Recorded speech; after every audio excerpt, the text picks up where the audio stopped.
Apakah sleep display ini yang dimaksud dengan always on display?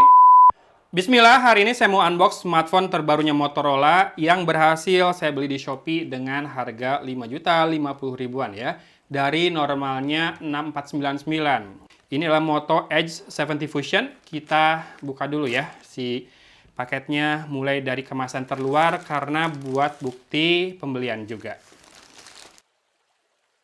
Alhamdulillah unitnya aman, tidak ditukar, benar sesuai yang dipesan. Tinggal warnanya nih, saya pesan yang warna orient blue karena yang hijau kehabisan. Yang biru saya senang ngeliat frame sekitar kameranya yang ada garis merahnya, tapi overall saya tetap lebih suka yang warna hijau. Ini warnanya Pantone tetap. Cuma memang kalau Moto Edge 60 Fusion, 60 Fusion itu RAM-nya 12 GB, yang ini 8 GB RAM-nya. Storage-nya sama-sama 256 GB. Kalau dulu Edge 60 Fusion itu di 5 jutaan ya harga normalnya pas launching, tapi bisa didapatkan di 4 jutaan. Sekarang jadi 4 jutaan dan di beberapa seller saya bisa dapat termurah di 3,9 sampai 3,7. Apakah harus saya beli lagi buat di compare kameranya dengan 70 Fusion? Boleh komen ya, kalau rame siapa tahu ada rezekinya nanti bisa saya hadirkan kembali. Karena udah 2 kali beli 60 Fusion. Ini ada perdana Axis bundling. Nomornya bagus, tapi karena nomornya sudah saya munculkan, jadi nggak bisa dipakai. Oke, dapat buku pengenalan, buku petunjuk cepat juga di sini. Lalu, sekarang si SIM ejectornya dikasih bungkus kertas kayak obat, harus disobek dulu. Yes, oke, bentuknya seperti itu. Dan juga ada informasi hukum, keselamatan, dan peraturan. Dirakit PT Samsung Persada, ini form garansinya. Cuma daftar service centernya tidak pernah dicantumkan di leaflet ini ya sama Motorola, tapi kabarnya bertambah. Nah, ini yang beda lagi nih. Ini yang beda lagi. Sekarang dapat hard case-nya bening, nggak senada bodinya. Mungkin biar kelihatan dalamnya kayak gimana ya warnanya. Oke lah, tidak masalah selama itu tujuannya. Ini dia smartphone-nya masih dibungkus selubung kertas seperti itu. Terima kasih telah memilih produk kami. It's a nice gesture ya dari Motorola, ditulis di situ dalam bahasa Indonesia. Ini ada kabel data Type-C to Type-C warna hitam. Jadi si chargernya ini kalau nggak salah 68 watt, betul. 68 ya, bukan 89, 68 watt dan sudah Type-C. Harusnya bisa dipakai ngecas laptop-laptop yang terima power delivery juga. Dan yes, India smartphone-nya warna apa tadi, birunya orient blue ya. Ini masih bisa didorong ke atas, jadi nggak usah disobek, walaupun ini ada buat penyobeknya. Ini nih yang saya maksud, garis di frame kameranya yang bikin saya kesengsem sama warna biru ini. Birunya keunguan sih. Kameranya ada 3, dan ini pakai Lithia 710 ya, perbaruan dari Lithia 700 yang dipakai di Moto Edge 60 Fusion. 700 apa 700C gitu. Ini juga yang bikin saya penasaran dengan kameranya. Seberapa jauh perbaikannya? Yang jelas speknya yang naik lagi adalah baterainya. 7000 mAh dibandingkan 5100 atau 5200 di Edge 60 Fusion. Kemudian ini menggunakan prosesor Qualcomm sekarang ya, Snapdragon 7S Gen 4, sudah 4 nanometer. Oke, audionya masih Dolby Atmos. Nih, di sisi atas ada branding Dolby Atmos-nya. Kemudian ada satu mikrofon buat noise cancelling, secondary microphone. Frame-nya plastik ya, finishing-nya matte, warnanya keunguan seperti itu. Di sisi bawah ada SIM tray.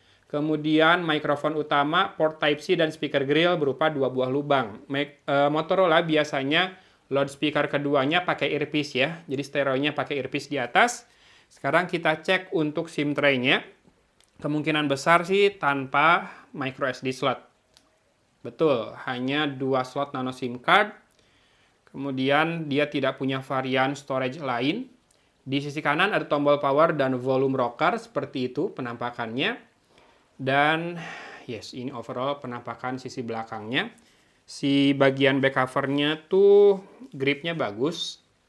Bisa dibilang tekstur kulit, tapi lebih ke tekstur apa ya, kayak kasa gitu. Kayak kasa berjaring. Ada logo Motorola-nya di tengah dan layarnya masih menganut layar curve ya, 4D. 4 sudut, 4 sisi curve-nya, kiri kanan dan atas bawah. Bezelnya gimana? Tipis lah segitu ya, karena ini layar curve. Kemudian bentangnya 6,78 inci, pakai POLED lagi. Nanti kita cek ada OLED on display-nya atau tidak, dan pakai Android berapa setelah saya setup dulu. A few moments later. Oke, sudah selesai setup. Kita segera masuk ke home screen. Cuma saya penasaran pengen ngukur dulu ketebalan si smartphone ini ya. Ini di 8,25 mm, 8,18. Udah tidak bisa lebih 8,14, ya sekitar 8,1 mili lah ya. Hitung beratnya. Beratnya di bawah 200 gram, tepatnya sekitar 192,7 gram ya. Dan kalau pakai hard case-nya, cara pakainya, ini yang sisi kiri dulu, baru sisi kanan. Karena tombolnya nggak dilindungi sama hard case, ingat. Jadi harusnya lebih mudah lepas pasangnya. Dan kalau mau pasang lepas SIM card, ini tanpa harus melepas hard case-nya ya. Nih, penampakannya dengan hard case. Yuk kita segera masuk ke About Phone-nya. About Phone-nya ada di sini, Motorola Edge 60 Fusion, storage-nya terpakai 32 GB dari total 256 GB, berarti free-nya 224 GB, dan itu sudah termasuk 4 GB RAM bus ya, jadi RAM-nya 8 plus 4, kamera depannya 32, belakangnya 50 plus 13, ultra wide 13, tapi bisa buat makro juga, layarnya 1.5K ya, sekarang sudah 144 Hz infonya. Sekarang kita cek untuk displaynya. Pertama, benar nggak refresh rate-nya 144 Hz. Kalau di sini Hyper Smooth 120 Hz.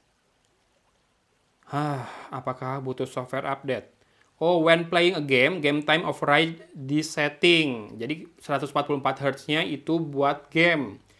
Dan gamenya harus yang mendukung 144 Hz ya. Si gamenya harus mengenali juga kemampuan si smartphone-nya. Bisa 144. Apakah sleep display ini yang dimaksud dengan always on display? Wow, sudah mulai hujan di Cimahi. Kayak gitu ya. Jadi namanya sleep display dan ada background-nya. Tapi tidak bisa always on atau pakai schedule. Dia kalau digerakin, kalau enggak, tap, leave, dan move. Android 16 sudah ya. Dengan security update 1 Februari 2026 dan Google Play System update-nya 1 September 2025. Infonya ini dapat 3 kali software update juga ya, kayak Moto Edge 60 Fusion. Oke, kemudian untuk aplikasi bawaan bloatware-nya ada apa tuh? DMS Plus, etalase apps, ada 2, Facebook, Instagram, Kompas 5, Motion Pay, Mr. Aladdin sudah 7, Vision Plus 8 ya, tidak terlalu banyak sisanya dari Motorola.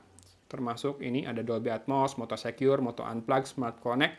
Cuma yang saya rasakan adalah interconnectivity Motorola tuh masih berfokus ke Windows ya. Karena kan dia anak perusahaannya atau udah dibeli sama Lenovo. Jadi mungkin biar connect-nya ke smartphone, ke laptopnya Lenovo ya. Sekarang kita cek sedikit untuk kameranya. Oke, ada makro. Ini kalau tidak salah sama pakai lensa ultra wide juga, cuma karena dia punya jarak fokus yang lebih dekat, jadi bisa ya. Ultra wide-nya 0,5 kali, ada in sensor zoom 2 kali juga di lensa utamanya. Di sini ada pilihan tone warnanya, mau signature style atau natural. Kita coba pakai yang Moto Color Style dulu. Di sini ada live photo, lalu ada timer setting, udah ya, itu ada Google Lens. Dan ini filter-filternya yang saya suka biasanya ya. Tokyo Editorial biasanya yang saya suka, sama Bavaria Natural juga, sama New York Retro. Itu 3 yang paling saya suka dari Motorola. Untuk video, kabarnya bisa 4K 30 fps di semua lensa. Yes, kalau 60 fps di Full HD saja. Kemudian di ultra wide sama, bisa 4K. Makro juga sama karena lensa ultra wide sebetulnya. Kalau kamera depan bisa 4K 30 fps, Full HD juga 30 fps. Tidak ada mode stabilisasi untuk kamera depan videonya. Nah, kalau video kamera belakang nih ada horizontal lock. Yes, Motorola kemarin nyenggol-nyenggol Samsung tuh gara-gara Samsung mengkampanyekan horizontal lock yang sebetulnya sudah ada di Motorola ya H60 Fusion, H60 Pro ya. Bahkan Vivo sebetulnya sudah punya dari X60 kalau nggak salah dulu, udah beberapa tahun yang lalu. Oke. Bisa 4K 30 fps, Full HD 60 fps, dan sisanya ada slow motion, Full HD 120 fps atau HD 240 fps. Lalu ada mode portrait, bisa pilih focal length, depan belakang, yang belakang bisa wide portrait, kalau nggak yang normal. Kemudian ada mode pro, kamera depan juga bisa mode pro, buat foto saja, dan pengaturannya hanya ISO dari 100 sampai dengan 3200 dan shutter speed dari 1 per bentar. Mana dia? 1 per 4000 sampai dengan 30 detik. Kamera depannya juga bisa ya. Mantap. Kalau kamera belakang, ISO-nya ini dari 100 sampai dengan 3200, shutter speed-nya dari 1 per 6000 sampai dengan 32 detik juga. Fokusnya bisa dibuat manual. Nah, bentar, saya mau ganti lensa dulu sekarang. Lensa ultra wide.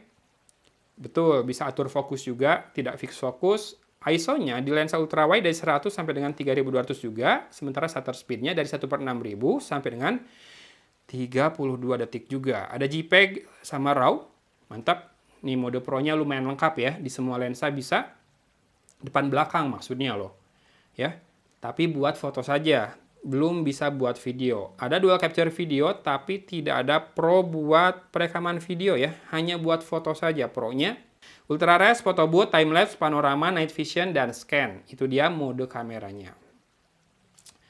Teman-teman, kira-kira apa yang paling menarik dari Moto Edge 60 Fusion? Apakah harganya, kenaikan harganya masih bisa dimaklumi? Karena RAM-nya turun loh, dari 12256 ke 8256. Tapi buat di harga zaman now segini masih bersaing ya. Apalagi masih bisa kena voucher double, voucher toko sama voucher Shopee-nya. Cek aja produk yang muncul di produk YouTube Shopping, kalau nggak di deskripsi video buat dapat termurah. Mudah-mudahan nanti tanggal 55, tanggal kembar bisa dapat juga semurah saya atau bahkan lebih murah. Ini 5.050.000-an saya beli.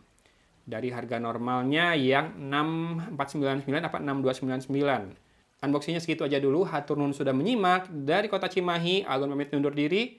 Wassalamualaikum warahmatullahi wabarakatuh.